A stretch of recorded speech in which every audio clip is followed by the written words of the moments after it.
Thank you for allowing me to speak in my mother tongue, Kannada. Sir, ಈ 17ನೇ ಲೋಕಸಭೆಯಲ್ಲಿ ಇದು ಕಡೆ budget. ಇದು ಒಳ್ಳೆಯ ಬಜೆಟನ್ನು, ಮಧ್ಯಂತರ ಬಜೆಟನ್ನು ನಿರ್ಮಲಾ ಸೀತಾರಾಮನ್ ಅವರು ಮಂಡಿಸಿದ್ದಾರೆ. ಬಜೆಟ್ ಅನ್ನೋದು ಈ ದೇಶಕ್ಕೆ ಸರಿಯಾದಂಥ ದಿಕ್ಕನ್ನು ತೋರಿಸುವಂತಹ ಒಂದು ಆಯವ್ಯಯ ಪಟ್ಟಿಯಾಗಿರುತ್ತೆ. ನಾವು ಇದನ್ನು ಒಂದು ಶ್ಲೋಕದ ಮುಖಾಂತರ ನಾನು ನನ್ನ ಬಜೆಟ್ ಸ್ಪೀಚನ್ನು ಆರಂಭಿಸೋದಾದರೆ, ನಾವು ಬೆಳಗ್ಗೆ ಎದ್ದಾಗ ಕೆಲವರು ಶ್ಲೋಕವನ್ನು ಹೇಳ್ತೀರಿ, ಕೆಲವರು ದೇವರ ಫೋಟೋವನ್ನು ನೋಡ್ತಾರೆ. ಶ್ಲೋಕವನ್ನು ಹೇಳುವಂಥವರು ಬೆಳಗ್ಗೆ ಎದ್ದು ಕೈಯನ್ನು ಹೀಗೆ ತೆಗೆದು ಪಾಮನ್ನು ಹೀಗೆ ಓಪನ್ ಮಾಡಿ, ಕರಾಗ್ರೆ ವಸತೆ ಲಕ್ಷ್ಮಿ, ಕರಮಧ್ಯೆ ಸರಸ್ವತಿ, ಕರಮೂಲೆ ಸ್ಥಿತೆ ಗೌರಿ, ಪ್ರಭಾತೆ ಕರದರ್ಶನಂ ಅಂತ ಹೇಳ್ತೀವಿ. ಅಂದರೆ ಇದರ ಅರ್ಥ ಇನ್ ದಿ ಫಿಂಗರ್ ಟಿಪ್ಸ್ ಅಲ್ವಾ ಲಕ್ಷ್ಮಿ ಇದ್ದಾಳೆ ಅಂತ, ಮಧ್ಯದಲ್ಲಿ ಸರಸ್ವತಿ ಇದ್ದಾಳೆ ಅಂತ, ರಿಸ್ಟಲ್ಲಿ ದುರ್ಗೆ ಇದ್ದಾಳೆ ಅಂತ. ಒಂದು ದೇಶ ಸಮೃದ್ಧವಾಗಿ ಬೆಳಿಬೇಕು ಅಂತಂದರೆ, ಅದೊಂದು ಬಲಿಷ್ಠ ರಾಷ್ಟ್ರವಾಗಬೇಕು ಅಂತ ಹೇಳಿದರೆ ಲಕ್ಷ್ಮಿ, ಸರಸ್ವತಿ, ದುರ್ಗೆ ಮೂರೂ ಕೂಡ ಇಂಪಾರ್ಟೆಂಟ್. ನಮ್ಮ ಹೆಮ್ಮೆಯ ಪ್ರಧಾನಿ ನರೇಂದ್ರ ಮೋದಿಜಿಯವರು ಈ ದೇಶದ ಪ್ರಧಾನಿಯಾಗಿ 2014ರಲ್ಲಿ ಅಧಿಕಾರ ವಹಿಸಿಕೊಂಡ ನಂತರ ಲಕ್ಷ್ಮಿ, ಸರಸ್ವತಿ, ದುರ್ಗೆ ಮೂರೂ ಜನಕ್ಕೂ ಕೂಡ ಈಕ್ವಲ್ ಇಂಪಾರ್ಟೆನ್ಸನ್ನು ಕೊಟ್ಟು ಈ ದೇಶವನ್ನು ಮುನ್ನಡೆಸ್ತಾ ಇದ್ದಾರೆ. ಮೊನ್ನೆ ನಿರ್ಮಲಾ ಸೀತಾರಾಮನ್ ಅವರು ಭಾಷಣದಲ್ಲಿ ಹೇಳಬೇಕಾದ್ರೆ ರೆಕಾರ್ಡ್ GST ಕಲೆಕ್ಷನ್ ಆಗ್ತಿದೆ, ಟ್ಯಾಕ್ಸ್ ಕಲೆಕ್ಷನ್ ಆಗ್ತಿದೆ. ಟ್ಯಾಕ್ಸ್ ಕಲೆಕ್ಷನ್ ಯಾವಾಗ ಆಗುತ್ತೆ? ದೇಶದಲ್ಲಿ ಅಭಿವೃದ್ಧಿ ಆದಾಗ. ಅಭಿವೃದ್ಧಿ ಯಾವ್ದು ಮುಖಾಂತರ ಆಗುತ್ತೆ? ಇನ್ಫ್ರಾಸ್ಟ್ರಕ್ಚರ್ನ ನಾವು ಡೆವಲಪ್ ಮಾಡಿದಾಗ. ಇವತ್ತು ನಿತಿನ್ ಗಡ್ಕರಿ ಅವರ ನೇತೃತ್ವದಲ್ಲಿ ಭಾರತ್ ಮಾಲಾ ಪರಿಯೋಜನೆಯಲ್ಲಿ ದೇಶದ ಪ್ರತಿ ರಾಜ್ಯಗಳಿಗೂ ಕೂಡ ಸಾವಿರಾರು ಕಿಲೋಮೀಟರ್ ರಾಷ್ಟ್ರೀಯ ಹೆದ್ದಾರಿ ನಿರ್ಮಾಣ ಆಗ್ತಾಯಿದೆ. ಇದರಿಂದ ಅಭಿವೃದ್ಧಿಗೆ ದೊಡ್ಡ ಒತ್ತು ಸಿಗ್ತಾ ಇದೆ. ಪೂರಕವಾದಂಥ ಒಂದು ವಾತಾವರಣ ಸೃಷ್ಟಿ ಆಗ್ತಾಯಿದೆ, ಉದ್ಯಮಗಳು ಬರ್ತಾಯಿದೆ, ಕೈಗಾರಿಕೆಗಳು ಸೃಷ್ಟಿ ಆಗ್ತಾ ಇದೆ. ಹಾಗಾಗಿ ಜಾಬ್ ಕ್ರಿಯೇಷನ್ ಜೊತೆಗೆ ಲಕ್ಷ್ಮಿನೂ ಕೂಡ ಒಲಿದು ಬರ್ತಾ ಇದ್ದಾಳೆ. ಹೀಗೆ ಒಲಿದು ಬರ್ತಿರೋದನ್ನ GST ಮುಖಾಂತರ, ಡೈರೆಕ್ಟ್ ಟ್ಯಾಕ್ಸ್ ಮುಖಾಂತರವಾಗಿ ನಮಗೆ ಸಾಕಷ್ಟು ಹಣ ಸಿಗ್ತಾ ಇದೆ. ಇನ್ನು ಸರಸ್ವತಿ ವಿಚಾರಕ್ಕೆ ಬರೋದಾದರೆ, ನಮ್ಮ ಮೋದಿಜಿಯವರು ಬಂದಾದ ನಂತರ ದೇಶದಲ್ಲಿ 7 ಹೊಸ IITಗಳನ್ನು ಮಾಡಿದ್ದಾರೆ, 7 ಹೊಸ IIMಗಳನ್ನು ಮಾಡಿದ್ದಾರೆ, 15 all India institute of medical sciences ಬಂದಿದೆ. ಅದರ ಜೊತೆಗೆ 390 ಯೂನಿವರ್ಸಿಟೀಸ್ ಬಂದಿದೆ. ಇದ್ರ ಜೊತೆಗೆ ಸ್ಕಿಲ್ ಡೆವಲಪ್ಮೆಂಟಿಗೆ ಅಂತ ವಿಶೇಷವಾದಂಥ ಮಿನಿಸ್ಟ್ರಿನ ತೆರೆದ್ರು. ಹೀಗೆ 16 ಕಾಲೇಜಸನ್ನು, ಯೂನಿವರ್ಸಿಟೀಸನ್ನು ಮಾಡೋದ್ರ ಜೊತೆಗೆ ನ್ಯಾಷನಲ್ ಎಜುಕೇಷನ್ ಪಾಲಿಸಿ ತಂದು, ನಾವು ಹಳೆಯ ಕಾಲದಲ್ಲಿ ಏನು ಓದ್ತಾ ಇದ್ದು ಆ ಶಿಕ್ಷಣದಿಂದ ಜೀವನಕ್ಕೆ ಏನು ಉಪಯೋಗ ಇಲ್ಲ ಅಂತೇಳಿ ಹೇಳಿಬಿಟ್ಟು ನ್ಯೂ ಎಜುಕೇಷನ್ ಪಾಲಿಸಿನ ತೊಗೊಂಬಂದರು. ನಾವು ನೋಡುವ ದೃಷ್ಟಿ ಬದಲಾಗಬೇಕು, ಸ್ಕಿಲ್ನ ನಾವು ಇಂಪ್ರೂವ್ ಮಾಡಬೇಕು ಅಂತ ಹೇಳಿ ನ್ಯೂ ಎಜುಕೇಷನ್ ಪಾಲಿಸಿ ಮುಖಾಂತರವಾಗಿ ದೇಶದಲ್ಲಿ ಶಿಕ್ಷಣ ಕ್ಷೇತ್ರದಲ್ಲಿ ಆಮೂಲಾಗ್ರ ಬದಲಾವಣೆಯನ್ನು ತಂದಿದ್ದಾರೆ. ಇನ್ನು ದುರ್ಗೆಯ ವಿಚಾರಕ್ಕೆ ಬರೋದಾದರೆ, ದುರ್ಗೆ ಅಂತಂದರೆ ಬರೀ ಶಕ್ತಿ, ಮಿಲಿಟ್ರಿ ಮೈಟ್ ಮಾತ್ರ ಅಂತಲ್ಲ. ಮಿಲಿಟ್ರಿ ಮೈಟಲ್ಲೂ ಕೂಡ ಇವತ್ತು ಚೈನಾ ಇರ್ಬೋದು, ಪಾಕಿಸ್ತಾನ ಇರ್ಬೋದು. ನೀವು ಹಿಂದೆ ನೋಡಿ, ಈಗ 2014ಕ್ಕಿಂತ ಮೊದಲು ಹೋದರೆ ಪಾಕಿಸ್ತಾನ ಯಾವಾಗಲೂ ಕೂಡ ನಮಗೆ ಸಮಸ್ಯೆ ಮಾಡ್ತಿದ್ವಿ. ಇವತ್ತು ಪಾಕಿಸ್ತಾನ ಬಿಕಾರಿಯಾಗಿರುವಂಥ ಸ್ಥಿತಿಗೆ ಹೋಗಿದೆ. ಪಾಕಿಸ್ತಾನ ನಮಗೆ ಇವತ್ತು ಥ್ರೆಟ್ಟೇ ಅಲ್ಲ. ಚೈನಾದವ್ರಿಗೂ ಕೂಡ ನಾವಿವತ್ತು ಅವರಿಗೆ ಸಡ್ಡು ಹೊಡೆದು ನಾವು ನಿಂತಿದ್ದೀವಿ. ಗಲ್ವಾನ್ ಇರ್ಬೋದು, ಯಾವುದೇ ವಿಚಾರ ಇರ್ಬೋದು, ಡೋಕ್ಲಾಮ್ ಇರ್ಬೋದು, ಪ್ರತಿಯೊಂದರಲ್ಲೂ ಕೂಡ ಚೈನಾ ನಾವು ಹಿಮ್ಮೆಟ್ಟಿಸಿ ಕಳಿಸಿದ್ವಿ. ಶಕ್ತಿನೂ ಕೂಡ ತೋರಿಸ್ತಿದ್ವಿ, ಮಿಲಿಟ್ರಿ ಮೈಟನ್ನು ಕೂಡ ಜಾಸ್ತಿ ಮಾಡ್ತಿದ್ವಿ. ಜೊತೆಗೆ ಈ ದೇಶದ ಜನರ ಶಕ್ತಿನೂ ಕೂಡ ಜಾಸ್ತಿ ಆಗಬೇಕು. ಹಾಗಾಗಿ ಜಲ್ ಜೀವನ್ ಮಿಷನ್ ತೊಗೊಂಬಂದರು. ಸಾಮಾನ್ಯ ಒಂದೊಂದು ಗ್ರಾಮದಲ್ಲಿ ಇವತ್ತು ನಮ್ಮ ಕರ್ನಾಟಕದಲ್ಲಿ ಕೂಡ ಪ್ರತಿ ಹಳ್ಳಿನಲ್ಲೂ ಕೂಡ ಇವತ್ತು ಕುಡಿಯೋ ನೀರು, ಟ್ಯಾಪ್ಡ್ ವಾಟರ್, ನಲ್ಲಿ ನೀರು ಸಿಗ್ತಾ ಇದೆ ಅಂತೇಳಿದರೆ, ಸಿಗುವಂಥ ಹಂತಕ್ಕೆ ಬಂದಿದೆ ಅಂತಂದರೆ ಅದು ನಮ್ಮ ಪ್ರಧಾನಿ ನರೇಂದ್ರ ಮೋದಿಜಿಯವರು ಕೊಟ್ಟಿರುವಂಥ ಯೋಜನೆಗಳ ಕಾರಣ. 17 ಕೋಟಿ ಗ್ಯಾಸ್ ಕನೆಕ್ಷನನ್ನು ಉಜ್ವಲ ಯೋಜನೆ ಅಡಿ ಕೊಟ್ಟರು. ಇವತ್ತು ಮಹಿಳೆಯರಿಗೆ ಶಕ್ತಿ ಬರಬೇಕು, ತಾಯಂದಿರು ಇವತ್ತು ಸಂಸಾರವನ್ನು ನಡೆಸ್ತಾರೆ, ಅವರಿಗೋಸ್ಕರ ಉಚಿತವಾಗಿ ಗ್ಯಾಸ್ ಸಂಪರ್ಕವನ್ನು ಕೊಟ್ಟರು. ಹಾಗೆ ಟಾಯ್ಲೆಟ್ಗಳನ್ನ ಕಟ್ಟಿಸ್ಕೊಟ್ರು. ಅಥವಾ ಮನೆ ಕಟ್ಟಿಸ್ಕೊಳ್ಳೋದು ತಾಯಿಯವರ ಹೆಸರಿನಲ್ಲಿ ಕಟ್ತಾ ಇದ್ದಾರೆ. ಇಷ್ಟೆಲ್ಲ ಒಳ್ಳೆಯ ಕೆಲಸವನ್ನು ಮಾಡಿದ್ದಾರೆ. ಕರ್ನಾಟಕದಲ್ಲಿ ಸಾಕಷ್ಟು ಅಭಿವೃದ್ಧಿ ಆಗ್ತಿದೆ ಮಾನ್ಯ ಸಭಾಧ್ಯಕ್ಷರೇ. ಆದರೆ ಕರ್ನಾಟಕದಲ್ಲಿ ನಮಗೊಂದು ಸರ್ಕಾರ ಬಂದಿದೆ ಇವಾಗ. ಆ ಸರ್ಕಾರದವರು ಸಂಕಷ್ಟಕ್ಕೆಲ್ಲ ಶನೇಶ್ವರ ಕಾರಣ ಅನ್ನೋ ರೀತಿಯಲ್ಲಿ ಏನೇ ವಿಚಾರ ಬಂತು ಅವ್ರ ಹತ್ರ ಸರ್ಕಾರನ ಸರಿಯಾಗಿ ನಡೆಸಲಿಕ್ಕಾಗಲಿಲ್ಲ ಅಂತ ಕೂಡಲೇ ಕೇಂದ್ರ ಸರ್ಕಾರದ ಹತ್ರ ಬೆರಳು ತೋರಿಸ್ತಾರೆ. ಚುನಾವಣೆಗಿಂತ ಮೊದಲು ಇಡೀ ದೇಶ, ರಾಜ್ಯಾದ್ಯಂತ ನಮ್ಮ ಕರ್ನಾಟಕದಲ್ಲಿ ಒಂದು ಟೂರಿಂಗ್ ಟಾಕೀಸ್ ಥರ ಹೋದರು. ಎಲ್ಲ ಕಡೆ ಟೂರಿಂಗ್ ಟಾಕೀಸ್ ಅಂದರೆ ಹಳ್ಳಿ ಕಡೆ ನಾಟಕ ಮಾಡೋವಂಥವ್ರು ಈ ವೆಹಿಕಲ್ಗಳಲ್ಲಿ ಹೋಗ್ತಾರೆ, ಆ ನಾಟಕದ ಕಂಪ್ನಿ ತಗೊಂಡು. ಹಾಗೆ ಪ್ರತಿ ಕಡೆನೂ ಹೋಗಿ ಹಳ್ಳಿಗೆ ಹೋಗ್ಬಿಟ್ಟು 40% ಕಮಿಷನ್ ತೊಗೊಳ್ತಾರೆ. ಹಾಗೆ PSI ಹಗರಣ, ಹಾಗೆ ಬಿಟ್ಸ್ ಕಾಯಿನ್, ಈ ಥರದ್ದೆಲ್ಲ ಓಡಾಟವನ್ನು ಮಾಡಿದರು. ಚುನಾವಣೆಯಲ್ಲಿ ಗೆದ್ದುಬಿಟ್ರೆ ಜನರನ್ನು ಇದೇ ರೀತಿ ಮಂಗ್ಯ ಮಾಡಿ. ಆದರೆ ಚುನಾವಣೆ ಗೆದ್ದಾದ ಕೂಡಲೇ ಕಾಂಗ್ರೆಸ್ ಕಾಲಿಡ್ತು, ರಾಜ್ಯಕ್ಕೆ ಬರನು ಕೂಡ ಕಾಲಿಡ್ತು. ಬರ ಪೀಡಿತ ಆದ ಕೂಡಲೇ sir, I'll take another my football time is 10 minutes sir, please give me some more time sir, I'll finish it sir. Sir, ಅವ್ರು ಬಂದಾದ ಕೂಡಲೇ ಬರನು ಬಂತು ಸರ್. ಬರ ಬಂದಾದ ಕೂಡಲೇ ಕಾವೇರಿ ಇರ್ಬೋದು, ಯಾವುದೇ ಅಣೆಕಟ್ಟುಗಳಿಂದ ಬರಿದಾಗುವಂಥ ಸ್ಥಿತಿ ಬಂದೋಯ್ತು.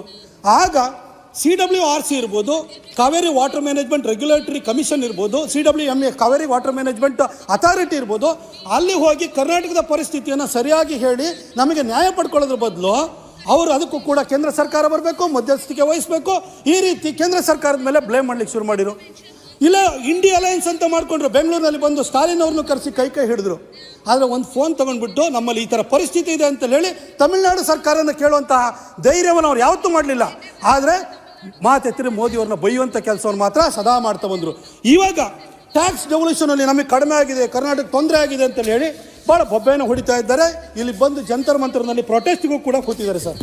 ಆದರೆ ಈ ಒಂದು ಆಡಳಿತ ವ್ಯವಸ್ಥೆನಲ್ಲಿ, ಈ ಒಂದು ಫೆಡರಲ್ ಸಿಸ್ಟಮಲ್ಲಿ tax sir another 2 minutes sir, please sir, federal ವ್ಯವಸ್ಥೆ sir, I will finish it in 2 or 3 minutes sir. Sir हमारा ये बर्निंग इशू है सर. सर ಕರ್ನಾಟಕಕ್ಕೆ ನಮ್ಮ ಕೇಂದ್ರ ಸರ್ಕಾರ ಏನೆಲ್ಲ ಯೋಜನೆಗಳನ್ನ ಕೊಟ್ಟಿದೆ ಅನ್ನೋದನ್ನ ನಾನು ಹೇಳಲಿಕ್ಕೆ ಬಯಸ್ತೀನಿ ಸರ್.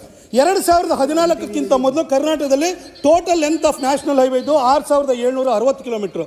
ಆದರೆ ನಮ್ಮ ಮೋದಿಜಿಯವರು ಬಂದಾದ್ಮೇಲೆ ಇವತ್ತು 13,560 ಕಿಲೋಮೀಟರ್ಗೆ ಹೋಗಿದೆ. 1,16,044 ಕೋಟಿ ರೂಪಾಯಿನ ನಾವು ಇವತ್ತು ಖರ್ಚು ಮಾಡ್ತಾ ಇದ್ದೀವಿ. ನಡೀತದೆ. ಬೆಂಗಳೂರಿಗೆ ಸ್ಯಾಟಲೈಟ್ ಟೌನ್ ರಿಂಗ್ ರೋಡ್ ಕೂಡ ಬರ್ತಾ ಇದೆ. ಸಬರ್ಬನ್ ಟ್ರೈನ್ ಅನ್ನು ಕೊಟ್ಟಿದ್ದಾರೆ. ಬೆಂಗಳೂರು ಮೈಸೂರು ಹೈವೇನ ಮಾಡಿದ್ದಾರೆ. ಹೀಗೆ ಕರ್ನಾಟಕದಲ್ಲಿ ಹೆಚ್ಚು ಕಡಿಮೆ 1.5 ಲಕ್ಷ ಕೋಟಿ ರೂಪಾಯಿದು ನ್ಯಾಷನಲ್ ಹೈವೇ ಪ್ರಾಜೆಕ್ಟ್ಸ್ಗಳು ಕೂಡ ಬಂದಿದೆ. ಹಾಗೆ ರೈಲ್ವೆ ಪ್ರಾಜೆಕ್ಟ್ಸ್ ಬಂದಿದೆ.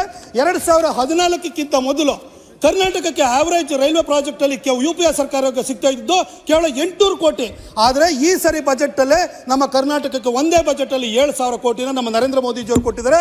ಪ್ರತಿ ಬಜೆಟಲ್ಲೂ ಕೂಡ 5,000 ಕೋಟಿಗಿಂತ ಹೆಚ್ಚು ಕೊಟ್ಟಿದ್ದಾರೆ. ಇಷ್ಟೆಲ್ಲ ಒಳ್ಳೆ ಕೆಲಸಗಳು ನಡೀತಾ ಇದೆ ಇವತ್ತು.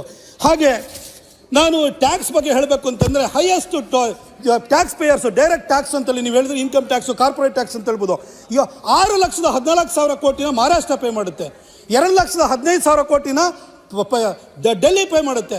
ಕರ್ನಾಟಕ 2,05,000 ಕೋಟಿನ ಮಾಡ್ತಾರೆ. ತಮಿಳುನಾಡವರು 1,06,000 ಕೋಟಿನ ಮಾಡ್ತಾರೆ.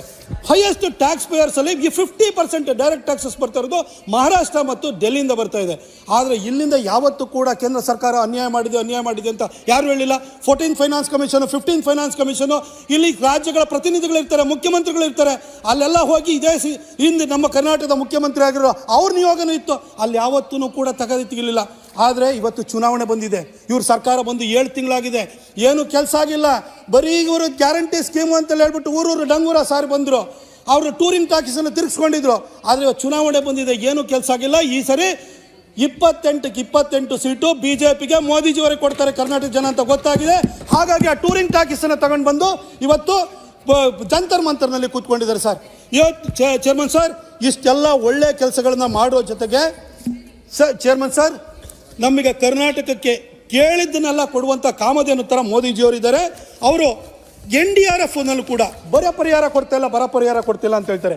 2004ರಿಂದ 2014ವರೆಗೂ UPA ಸರ್ಕಾರ ಕೊಟ್ಟಿದ್ದು 3,233 ಕೋಟಿ ಕೊಟ್ಟಿದ್ದು. ಆದರೆ ನಮ್ಮ ಸರ್ಕಾರ ಬಂದಾದ್ಮೇಲೆ, ಮೋದಿಜಿ ಸರ್ಕಾರ ಬಂದಾದ್ಮೇಲೆ 11,603 ಕೋಟಿ ರೂಪಾಯಿನ ಇವತ್ತವರೆಗೂ ಕೊಟ್ಟಿದ್ದಾರೆ ನಮ್ಮ ಚೇರ್ಮನ್ ಸರ್. ಹಾಗೆ ಕಳೆದ 20 ವರ್ಷಗಳಲ್ಲಿ ಯಾವ್ಯಾವ ರಾಜ್ಯಗಳು ಬರ ಅಥವಾ ನೆರೆ ಪರಿಹಾರಕ್ಕೆ ಕೇಂದ್ರ ಸರ್ಕಾರದಲ್ಲಿ ಹಾಕಿದರೆ 20 ವರ್ಷಗಳಲ್ಲಿ ಕರ್ನಾಟಕ ಸರ್ಕಾರ ಕೇಂದ್ರ ಸರ್ಕಾರವನ್ನು ಕೇಳಿರುವಂಥದ್ದು ಟೋಟಲ್ 20,000 ಕೋಟಿ ಮೀರಲ್ಲ. ಆದರೆ ಈ ಸಾರಿ ಕರ್ನಾಟಕದಲ್ಲಿ ನಮಗೆ ನೆರೆ ಬಂದಿದೆ ಅಂತ ಹೇಳಿ 34,000 ಕೋಟಿ ರೂಪಾಯಿನ ಅಸೆಸ್ ಮಾಡಿ 17,000 ಕೋಟಿನ ಕೇಂದ್ರ ಸರ್ಕಾರ ಕೊಡಬೇಕು ಅಂತ ಪಟ್ಟಿ ಕಳಿಸಿ NDRF ಟೀಮ್ ಬಂದು ಪರಾಮರ್ಶೆ ಮಾಡಿ ಅಸೆಸ್ ಮಾಡಿ ಅವ್ರು ಕೊಡ್ತಾರೆ. ಅಲ್ಲಿವರೆಗೂ ಸ್ಟೇಟ್ ಎಕ್ಸ್ಚೆಕರಿಂದ ದುಡ್ಡನ್ನು ಕೊಡಬೇಕಾಗುತ್ತೆ. ಆ ಕೆಲಸವನ್ನು ಮಾಡಲೇ ಇಲ್ಲ ಸಿದ್ದರಾಮಯ್ಯನವರು. ಕೇಂದ್ರ ಸರ್ಕಾರ 17,000 ಕೋಟಿ ಕೊಡಬೇಕು ಅಂತಂದರೆ ರಾಜ್ಯ ಸರ್ಕಾರನ 17,000 ಕೋಟಿ ಕೊಡಬೇಕಲ್ಲ. ಆ 17,000 ಕೋಟಿನಲ್ಲಿ ಅವ್ರು ಕೊಟ್ಟಿರೋದು ಎಷ್ಟು ಅಂತಂದರೆ ಜನವರಿ 7ನೇ ತಾರೀಕು 105 ಕೋಟಿ ಕೊಟ್ಟಿದ್ದಾರೆ, ಕೇವಲ 105 ಕೋಟಿ. ಆದರೆ ಇಲ್ಲಿ ಬಂದು ಕೇಂದ್ರ ಸರ್ಕಾರ 17,000 ಕೋಟಿ ಕೊಡಬೇಕು ಅಂತ ಹೇಳ್ತಾರೆ.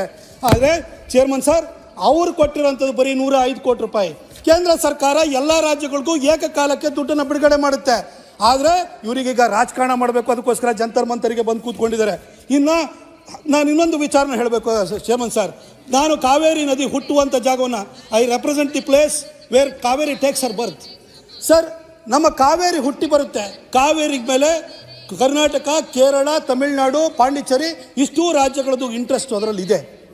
ಕಾವೇರಿ ನದಿಗೆ ನಾವು ಒಂದು ಮೇಕೆದಾಟು ಹತ್ರ ಬೆಂಗಳೂರು ಸಮೀಪವಾಗಿ ಒಂದು ಡ್ಯಾಮನ್ನು ಕಟ್ಟಬೇಕು, ಬೆಂಗಳೂರಿಗೆ ಕುಡಿಯೋ ನೀರು ಕೊಡಬೇಕು ಅಂತ ಯೋಜನೆ ನನಗೆ ಬಿದ್ದಿದೆ. ಆ ಯೋಜನೆಗೆ ನಿಮಗೆ ಅರ್ಥ sir, they don't understand my language sir. ಅದಕ್ಕೆ ತಮಿಳುನಾಡಿನ ಸರ್ಕಾರ ತಗಾದೆ ತೆಗಿತಾ ಇರೋದು. ತಮಿಳುನಾಡು ಸರ್ಕಾರ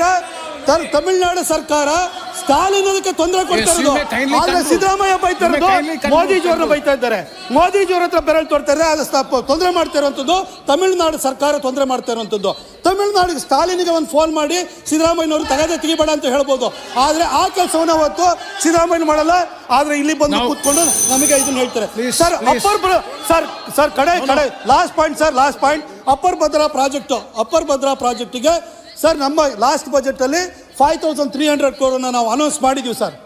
5300 crore ಕೊಡ್ತೀವಿ. ಆದರೆ ಸಿಸ್ಟಮ್ ಹೇಗೆ ವರ್ಕ್ ಆಗುತ್ತೆ, ಆ 5300 crore DPRನ ಮಾಡಿ ಡಿಸೈನನ್ನು ಇಟ್ಬಿಟ್ಟು ಡ್ಯಾಮ್ನ ಹೈಟನ್ನು ಮಾಡೋದಕ್ಕೆ ಬೇಕಾದ ಡಿಸೈನ್ ಕೊಟ್ಟು ಜಲಶಕ್ತಿ ಮಿನಿಸ್ಟ್ರಿಯಿಂದ ಕನ್ಸೆಂಟ್ ತೊಗೊಂಡು ಟೆಂಡರ್ ಕರೆದಾದ್ಮೇಲೆ ಏಜೆನ್ಸಿ ಫಿಕ್ಸ್ ಆದಮೇಲೆ ದುಡ್ಡು ರಿಲೀಸ್ ಆಗುತ್ತೆ. ಮೊದಲೇ ದುಡ್ಡು ಕೊಡ್ತಾರೆ.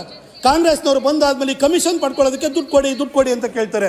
ಆದರೆ ವ್ಯವಸ್ಥೆ ಹೇಗೆ ನಡೀತಾ ಇದೆ ಅನ್ನೋದನ್ನು ಕೂಡ ಕನಿಷ್ಠ ಜ್ಞಾನ ಇಲ್ದಲೆ ಇವತ್ತು ಮಾತಾಡ್ತಾರೆ ಸರ್. ಹಾಗೆ ನಾನು ಇನ್ನೊಂದು ಹೇಳಬೇಕು ಸರ್. ಫ್ರೀಟ್ ಈಕ್ವಲೈಸೇಷನ್ ಸ್ಕೀಮ್ ಅಂತ 1956 ಬಂತು. ಪೂರ್ವೋತ್ತರ ರಾಜ್ಯಗಳೇನಿದೆ, ಬಿಹಾರ್ ಇರ್ಬೋದು, ಜಾರ್ಖಂಡ್ ಇರ್ಬೋದು, ಅದೇ ರೀತಿಯಲ್ಲಿ ಒರಿಸ್ಸಾ ಇರ್ಬೋದು, ಈ ಭಾಗದಲ್ಲಿ ಮೈನ್ಸ್ ಜಾಸ್ತಿ ಇತ್ತು, ಕೋಲ್ ಇತ್ತು. ಕರ್ನಾಟಕದಲ್ಲಿ ರಾಯಚೂರಿನಲ್ಲಿರುವಂಥ ಒಂದು ಪ್ಲಾಂಟಲ್ಲಿ ಇವತ್ತು ವಿದ್ಯುತ್ ಉತ್ಪಾದನೆ ಆಗಬೇಕು ಅಂದರೆ ಜಾರ್ಖಂಡಿಂದ, ಬಿಹಾರದಿಂದ, ಮಹಾರಾಷ್ಟ್ರದಿಂದ, ಒರಿಸ್ಸಾದಿಂದ ನಮಗೆ ಕೋಲ್ ಬರಬೇಕು. ಇಂಟರ್ಡಿಪೆಂಡೆಂಟ್ ಇದ್ದು. ಹಾಗೆ ಮೈನಿಂಗ್ ರಿಚ್ ಸ್ಟೇಟ್ ಇಂದ ದಕ್ಷಿಣದ ರಾಜ್ಯಗಳಿಗೂ ಕೂಡ ಅವತ್ತು ಅನುಕೂಲ ಆಗಿದೆ ಸರ್. ಅದನ್ನೆಲ್ಲ ಮರೆತು ನೆಹರು ಅವರು ತಂದಿರುವಂಥ ಪಾಲಿಸಿನೇ ಮರೆತು ಇವತ್ತು ಉತ್ತರದ ರಾಜ್ಯಗಳಿಗೆ ಅಲ್ಲೆಲ್ಲ ಲಾಭ ಆಗ್ತಿದೆ ಅಂತ ಹೇಳ್ತಾರೆ. 15th ಫೈನಾನ್ಸ್ ಕಮಿಷನ್ ಅಲ್ಲಿ ಪಾಪ್ಯುಲೇಷನ್, ಜಿಯೋಗ್ರಫಿಕಲ್ ಏರಿಯಾ ಹಾಗೂ ಫಿಸಿಕಲ್ ಕೆಪಾಸಿಟಿ ಇದ್ರ ಆಧಾರದ ಮೇಲೆ ದುಡ್ಡನ್ನು ಅಲಾಟ್ ಮಾಡ್ತಾ ಇದ್ದಾರೆ ಅನ್ನೋ ಜ್ಞಾನ ಇದ್ದು ಕೂಡ 14 ಬಜೆಟ್ ಅನ್ನು ಮಂಡಿಸಿರುವಂತ ಕರ್ನಾಟಕದ ಮುಖ್ಯಮಂತ್ರಿ ಪ್ರತಿನಿತ್ಯನೂ ಕೂಡ ಸುಳ್ಳು ಹೇಳಿ ಜನರನ್ನು ದಾರಿ ತಪ್ಪಿಸುವಂತ ಕೆಲಸ ಆಗುತ್ತೆ. ಹಾಗಾಗಿ ನಾನು ಈ ಸಂದರ್ಭದಲ್ಲಿ ಈ ವೇದಿಕೆಯನ್ನು ಬಳಸಿಕೊಂಡು ನಾನು ಕರ್ನಾಟಕದ ಜನ ಕೇಳಕ್ಕೆ ಬರ್ತೀನಿ. ನಮ್ಮ ಮೋದಿಜಿಯವರು ಕರ್ನಾಟಕದ ಪಾಲಿಗೆ ಕೇಳಿದ್ದನ್ನೆಲ್ಲ ಕೊಡುವಂತ ಕಾಮಧೇನು ತರ ಇದ್ದಾರೆ. ಆದರೆ ಎಲ್ಲದನ್ನು ಲೂಟಿ ಮಾಡಿ ಬರಿದು ಮಾಡ್ತಾ ಇರುವಂತಹ ಮುಖ್ಯಮಂತ್ರಿ ಇವತ್ತು ರಾಜ್ಯಕ್ಕೆ ಇರುವಂತದ್ದೇ ನಮ್ಮ ರಾಜ್ಯದ ಇವತ್ತಿನ ದುಸ್ಥಿತಿಗೆ ಕಾರಣ ಅಂತ ಹೇಳಿ ಬಯಸ್ತಾ ಮತ್ತೊಮ್ಮೆ ಈ ಬಜೆಟ್ ಒಂದು ಅದ್ಭುತವಾದಂತಹ ಬಜೆಟ್ ಅನ್ನು ಕೊಟ್ಟೋದಕ್ಕೋಸ್ಕರ ನಿರ್ಮಲಾ ಸೀತಾರಾಮನ್ ಅವರಿಗೆ ಹಾಗೂ ನಮ್ಮ ಹೆಮ್ಮೆಯ ಪ್ರಧಾನಿ ನರೇಂದ್ರ ಮೋದಿ ಅವರಿಗೆ ಹಾಗೂ ಮೈಸೂರಿಗರ ಪರವಾಗಿ 10,000